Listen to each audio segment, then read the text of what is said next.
Hello बच्चों। तो question number 9 discuss करते हैं हम। अब क्वेश्चन नंबर 9 जो है वो हमारा सेम अगेन ट्रिग्नोमेट्री चैप्टर से है और फर्स्ट एक्सरसाइज क्वेश्चन नंबर 9 जो है in triangle ABC right angled at P. ठीक है, तो सबसे पहले हम लोग क्या करेंगे, एक राइट एंगल ट्राइंगल फॉर्म करेंगे। इसमें हमारे पास क्वेश्चन नंबर 9 बोल रहा है कि ए बी सी जिसमें राइट एंगल जो है वो है बी पे, दैट मीन्स एंगल बी पे हम लोग क्या करेंगे 90 डिग्री फॉर्म करेंगे। Then if tan A is equals to 1/√3, ये हमसे क्वेश्चन में गिवन है tan A is equals to 1/√3। तो जैसा कि जब भी हमें ये दो साइड्स गिवन देता है या फिर कभी भी ट्रिग्नोमेट्रिक रेशियो गिवन देता है तो दैट मीन्स हमारे पास दो साइड्स होती हैं, क्योंकि ट्रिग्नोमेट्रिक रेशियो जो होता है दैट इज P/B, राइट। जहां पे हम बात करेंगे परपेंडिकुलर अपॉन बेस की, बट यहाँ पे जो इन्होंने एंगल कंसिडर किया है that is the angle A. तो हम ए के अकॉर्डिंग अगर हम साइड्स को मेंशन करें तो ए के अकॉर्डिंग सामने जो साइड है वो परपेंडिकुलर होगी एंड वो हमें गिवन है 1, राइट, 1 सेंटीमीटर। देन बेस जो होगी दैट वुड बी √3।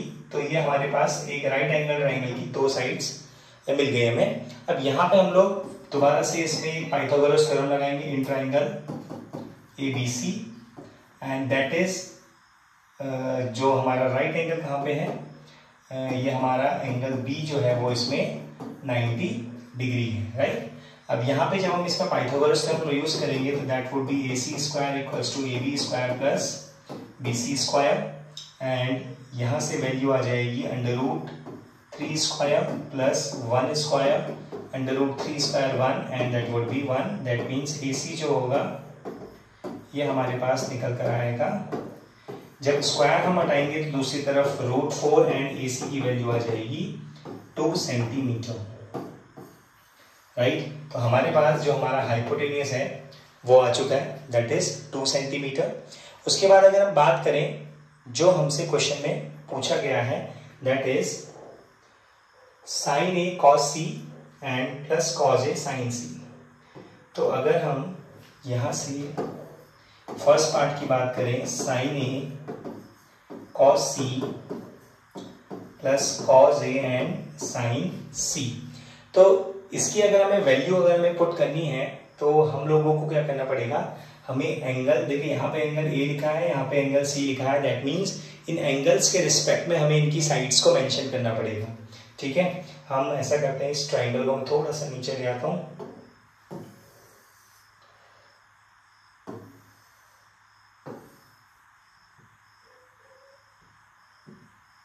ठीक है, अब यहाँ पे जब हम इसकी वैल्यूज को पुट करेंगे तो sin A, ठीक है। अब sin थीटा जो है, अब हम ऑलरेडी इतने क्वेश्चंस कर चुके हैं जिसमें आई होप कि आपको जो ट्रिग्नोमेट्रिक रेशियोज है वो बेसिकली याद हो गए होंगे।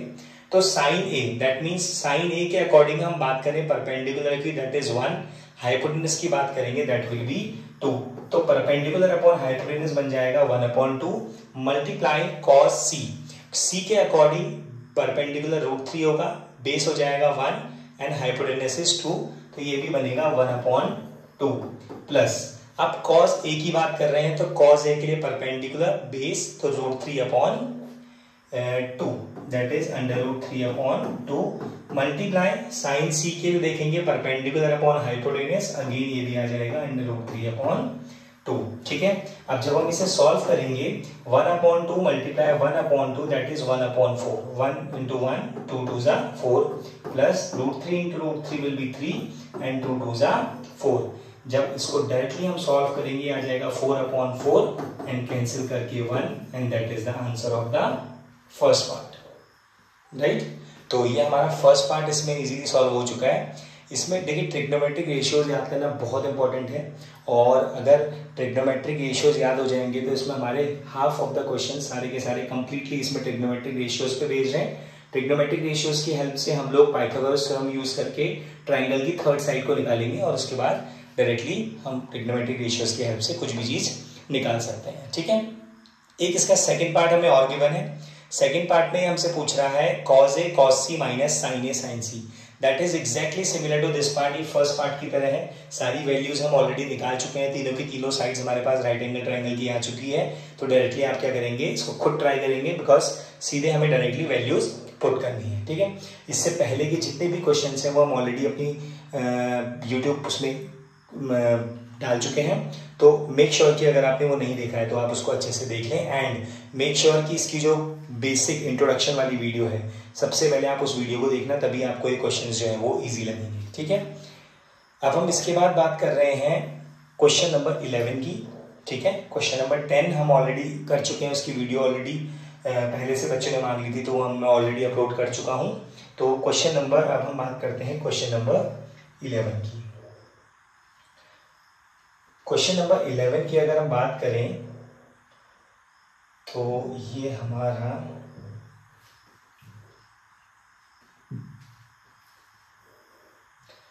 ठीक है, क्वेश्चन नंबर 11 जो है that is true and false. तो यहाँ पे हमें बेसिकली अगेन हमें चेक करना है कि हमारी कौन कौन सी वैल्यूज, कौन कौन से जो पार्ट्स गिवन है वो कौन से ट्रू हैं एंड कौन से फॉल्स हैं। Question number 11 that is first part. Question number 1 कह रहा है the value of 10a is always less than 1। तो अगर हम बात करते हैं कि जो हमें 10a की वैल्यूज हैं ये हमेशा 1 से छोटी होंगी, ये हमें चेक करना है, ठीक। बट ये बोल रहा है कि हमेशा 1 से छोटी होनी चाहिए। तो यहाँ पे हम लोग क्या करेंगे, एक सबसे पहले हम बेसिकली एक राइट एंगल ट्राइंगल बनाते हैं, और अगर हम एक राइट एंगल ट्राइंगल बनाएं और उसके बाद इन वैल्यूज को let's say this is a, b and c।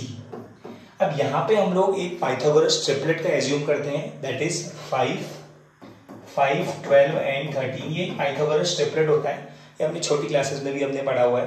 तो यहाँ पे 13 जो है वो सबसे बड़ी साइड है, दैट मीन्स वो हमेशा क्या करेगी, हाइपोटेन्यूज का काम करेगी। बाकी 12 एंड 5 हमें पता है कि परपेंडिकुलर एंड बेस आपस में इंटरचेंज हो जाते हैं।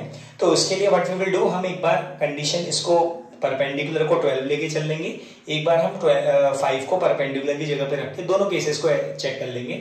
तो यहाँ पे अगर मैं tan थीटा की बात करूं तो tan a जो होता है that is perpendicular upon base, right. तो अगर मैं a के अकॉर्डिंग अगर परपेंडिकुलर कंसिडर करूं तो यहाँ पे मेरे पास जो परपेंडिकुलर आता है वो आता है 5/12, राइट। और अगर हम इसे सॉल्व करें तो ये आ जाएगा 0.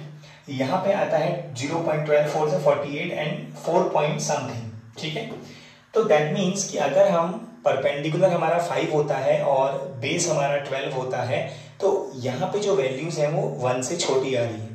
लेकिन अब अगर हम इन दोनों को इंटरचेंज करें, इंटरचेंज का मतलब है कि अगर मैं अब यहाँ पे 12 परपेंडिकुलर को कंसिडर करूं और यहाँ इसको मैं बेस कंसिडर करूं, मीन्स अगर मैं इसे इंटरचेंज कर लेता हूं तो देन 10 अब हम कंसिडर करते हैं सी एंगल कंसिडर कर लेते हैं, तो that would be 10c equals to, तो ये बन जाएगा हमारा अगेन परपेंडिकुलर अपॉन बेस, तो 12/5, राइट। अब मैंने एंगल जो है वो c कंसिडर कर लिया है, तो उसके लिए परपेंडिकुलर बन चुका है 12 एंड बेस बन चुका है 5, ठीक। या इसको मैं ऐसे भी लिख सकता हूं, अगर मैं 10a को ही कंसिडर करूं तो ये तब भी 12/5 ही आएगा, क्योंकि अब हमने जो अपनी साइड्स है वो इंटरचेंज करके हम चेक कर रहे हैं कि इसकी वैल्यू 0 से छोटी है या नहीं है। अब जब हम इसे सॉल्व करेंगे तो 5 2 जा 10 पॉइंट एंड 5 4 जा 20, दैट मीन्स ये जो वैल्यू है ये आ रही है 2 से ऊपर 2.4, दैट मीन्स 1 से बड़ी। बट ऐसा पॉसिबल दोनों केस में नहीं है, एक केस में 1 से छोटी आ रही है और एक केस में 1 से बड़ी। तो दैट मीन्स 10a की वैल्यू हमेशा 1 से छोटी नहीं होती है, माइट बी पॉसिबल, ये बड़ी भी हो सकती है छोटी भी हो सकती है। तो the answer will be no, this is not true, this is false. No, this is a false statement. ऐसा पॉसिबल नहीं है कि हमेशा जो वैल्यू है 10 की वो हमेशा 1 से छोटी होगी, क्लियर। तो ऐसा हमें बार बार सॉल्व करने की जरूरत पड़ती नहीं है, ठीक है। ये अभी आप बेसिक हम इसे समझ रहे हैं, तो इसलिए हम दोनों केसेस को कंसिडर कर रहे हैं। अभी सेकंड एक्सरसाइज में जब हम इसमें बढ़ेंगे तो सारी वैल्यूज हमें याद करनी होंगी, तो वहां पे हम डायरेक्टली वैल्यूज से ये चीजें बता सकते हैं, और जनरली ऐसे बोर्ड में ऐसे क्वेश्चंस कम देखने को मिलते हैं, ठीक है। तो अब हम नेक्स्ट इसके जो नेक्स्ट क्वेश्चन है उसको देख लेते हैं, इसका जो सेकेंड पार्ट है। अब सेकेंड पार्ट के लिए हम लोग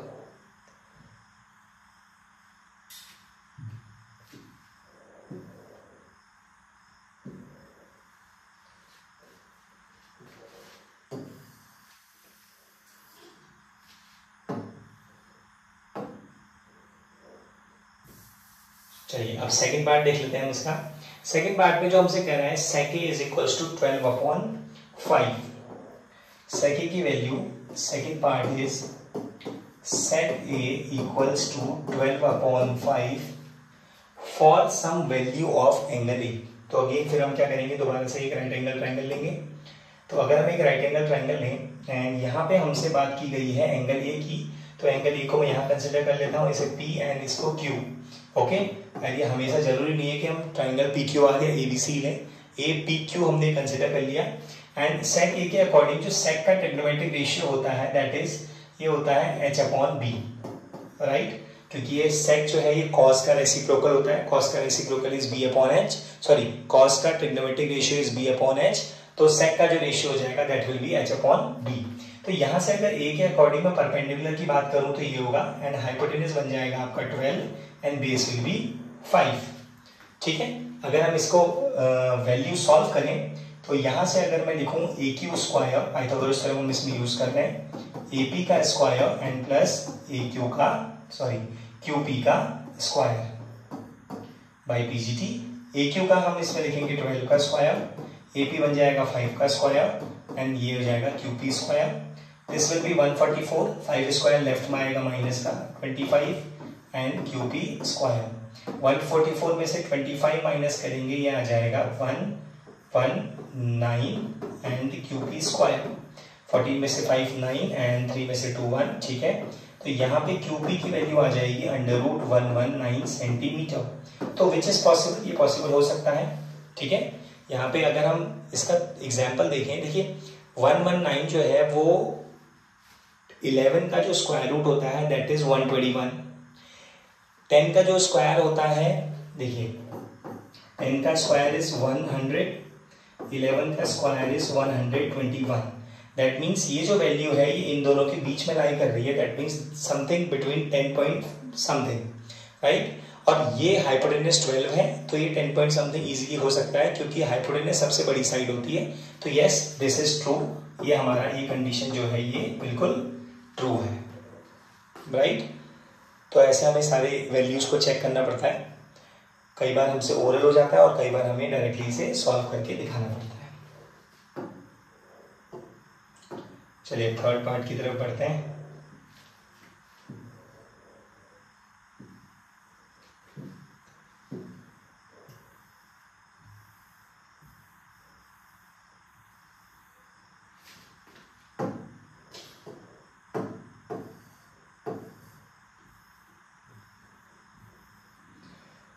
चलिए कॉपी करके नेक्स्ट पेज में अब हम आ जाते हैं।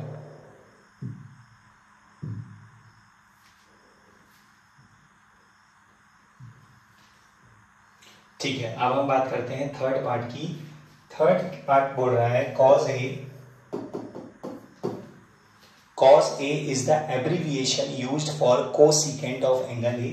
तो ये डायरेक्टली फॉल्स है क्योंकि cos A के लिए जो एब्रीविएशन यूज होता है that is cosine of A, right. इसका जो एब्रीविएशन होता है that is cosine of A। जो कोसिकेंट होता है that is a abbreviation used for cosec. और कोसेक का एब्रीविएशन होता है जिसको हम बोलते हैं cosecant of angle A, right. तो दैट मीन्स ये क्या है, ये फॉल्स स्टेटमेंट है। फोर्थ भी हम इसको यहीं पर ट्राई कर लेते हैं। Fourth part, cot A is the product of cot and A, तो नो दिस इज फॉल्स, क्योंकि यहाँ पे जब हम बात करें cot की और A की तो ये दोनों प्रोडक्ट नहीं होते हैं, गलत। These are not the product। A हमेशा हमारा एंगल है एंड cot जो है वो एक ट्रिग्नोमेट्रिक रेशियो है, तो cot A is not the product of cot and A। ये दोनों के दोनों क्या है, ये दोनों अलग नहीं है, दोनों ये तभी इसकी वैल्यू मानी जाती है जब इसके साथ कोई एंगल अटैच्ड हो, राइट। तो that means cot A is the product of cot and A, no it is false, ये फॉल्स है हमारा। अब इसके बाद अगर हम बात करें लास्ट अपने फिफ्थ पार्ट की, तो फिफ्थ पार्ट जो है, fifth part is sin theta equals to 4/3। तो अगर हम बात करें sin theta equals to 4/3, again दो साइड्स दी हुई हैं, तो यहां से हम इसका ट्रिग्नोमेट्रिक रेशियो को यूज करेंगे that is p/s, that means perpendicular upon hypotenuse. But यहाँ पे हमें ओरल करने की जरूरत, यहाँ पे हमारे पास डायरेक्टली इसका ओरल आंसर आ सकता है। कैसे, देखिए यहाँ पे परपेंडिकुलर की वैल्यू 4 है एंड हाइपोटेन्यूज की वैल्यू 3 है, एंड वी नो कि हाइपोटेनस जो होती है that is the longest side of a right angle triangle, तो दैट मीन्स कि ये कंडीशन पॉसिबल ही नहीं है, बिकॉज यहाँ पे हाइपोटेनस जो है वो परपेंडिकुलर से छोटी है, तो that means this is a false statement, ऐसा पॉसिबल नहीं हो सकता, बिकॉज यहाँ पे आप रीजन लिख देंगे because hypotenuse is smaller than the perpendicular which is not possible in a right angle triangle. Clear? तो ये एक्सरसाइज हमारी ये पूरी जो 8.1 है ये कंप्लीट हो चुकी है, एंड आई होप आपको सारे आंसर्स जो है वो समझ में आए होंगे। बीच में एक दो आंसर्स हमने छोड़े हैं, तो वो आपको पहले खुद ट्राई करने हैं। इन केस सपोज आपको कोई डाउट है, कोई क्वेश्चन में क्लियरिटी नहीं है, तो यू विल कमेंट डाउन, और फिर उसके बाद हम उस क्वेश्चन को डील करेंगे, देखेंगे कि कैसे उसमें क्या प्रॉब्लम इशू आ रहा है। राइट? चलिए अब हम नेक्स्ट वीडियो और नेक्स्ट एक्सरसाइज के लिए बेसिक कंसेप्ट जो हम समझेंगे वो हम समझेंगे नेक्स्ट वीडियो।